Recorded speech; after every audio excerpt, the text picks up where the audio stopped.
yung more tawa, more saya. Parang, alam niyo, parang nakakahawa din siya in a way. Kasi syempre sa buhay, importante yung masaya tayo, tumatawa kahit maraming problema, maraming stress. So parang pag naririnig ko yun, maraming nagpa-flashback sa akin ng mga happy memories, yung mga nakakatawang moments. So pag naaalala ko siya, nakakagaan siya ng mood. Siyempre pag naririnig ko rin siya, parang siya nakakagaan ng damdamin. Lalo na siyempre hindi mawawala sa atin ngayon mga problems tayo sa buhay. So kailangan natin umiti lagi. Ayun.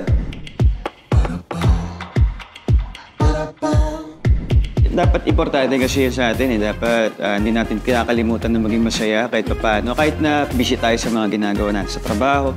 Pero dapat binibigyan natin ng time na maging masaya tayo. At saka importante din po siya kasi, syempre pangit yung buhay pagka puro stress lang, puro problema na isipin. Syempre, papangit tignan, ganyan. Yun, so malagang i-balance natin yung life natin na merong masayang part. Meron din syempre, minsan may mga times na iisipin din natin yung mga problema. Pero mas mahalaga yung tumatawa tayo palagi, masaya tayo palagi, yun.